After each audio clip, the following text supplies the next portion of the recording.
Hello friends, welcome back to my channel. So आज का question हमारा है, does balanced budget leave aggregate demand unaffected in the economy. पहले तो हम ये जानेंगे कि बैलेंस्ड बजट का मतलब क्या होता है। इट मीन्स कि जो गवर्नमेंट की रिसिप्ट है वो गवर्नमेंट के एक्सपेंडिचर के इक्वल में हो, यानी जो गवर्नमेंट का खर्चा है वो गवर्नमेंट की आमदनी के बराबर हो। अब हम ये जानेंगे कि एग्रीगेट डिमांड किसे कहते हैं। Aggregate demand consumption expenditure plus investment expenditure plus government expenditure plus net exports को एग्रीगेट डिमांड कहते हैं। तो आइए चले इस क्वेश्चन के बेसिक के बाद इस क्वेश्चन की शुरुआत करते हैं। तो पहला हम ये एज्यूम करेंगे कि जो गवर्नमेंट की रिसिप्ट है वो सिर्फ आ रही है टैक्स से। टैक्स कौन सा? जो हम आम लोग गवर्नमेंट को पे करते हैं। गवर्नमेंट की आमदनी 100 रुपये है जो कि हमने ही पे करी है टैक्स के रूप में। तो हम इसमें ये देखेंगे कि जो हमारा कंजम्पशन है वो 100 रुपीज़ से कम हो चुका है, क्योंकि हमने गवर्नमेंट को ये टैक्स के रूप में ये 100 रुपीज़ दिए हैं। और गवर्नमेंट के जो एक्सपेंडिचर है यानी जो गवर्नमेंट के रिसिप्ट हैं वो 100 हैं जो हमने दिए हैं, और गवर्नमेंट के एक्सपेंडिचर के ये भी इक्वल होगा। तो यानी गवर्नमेंट जो है वो कर रहा है एक्सपेंडिचर 100 से, यानी ये इंक्रीज़ होगा।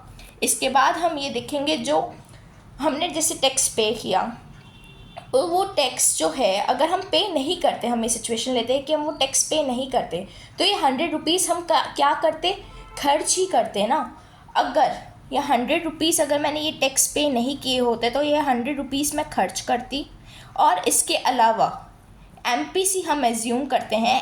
MPC यानी मार्जिनल प्रोपेंसिटी टू कंज्यूम मैं एज्यूम करती हूँ 0.5 यानी कि 50 टाइम्स, यानी कि 50 टाइम्स जो है मैं इसको कंज्यूम करती। 100 रुपये अगर मैं उन्हें नहीं देती तो मैं 50 रुपये इसका कंज्यूम करती और 50 रुपये मैं सेव करती। बट हालांकि मैंने टैक्स पे कर दिए हैं तो इनमें से ये चीज़ें कोई भी पॉसिबल नहीं है। यानी जो ये 100 है वो मैं सिर्फ कंज्यूम में कितने लेती? 50। तो यानी 100 मैंने दिए हैं बट 50 रुपये ही मैं इसके कंज्यूम कर पाती। तो ये हमारा डाउन होगा सिर्फ 50 रुपये से, ना कि 100 रुपये से। 100 रुपये आपको समझाने के लिए यहाँ लिखा था।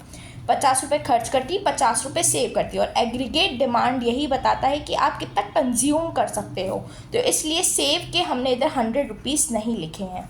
तो इस वजह से क्या हुआ, हमारी एग्रीगेट डिमांड इफेक्ट हुई है। जी हाँ, आपने सही सुना। एग्रीगेट डिमांड यहाँ पे 50 रुपये से कम हुई है और 100 रुपये से यहाँ बढ़ी है। यानी नेट इफेक्ट देखें तो ये 50 का प्लस 100 का प्लस है और 50 का माइनस है, क्योंकि 50 हमने अपना डिस्पोजेबल इनकम यानी जो हम खर्च कर सकते थे बट हमने खर्च नहीं किया वो कम हुई 50 से।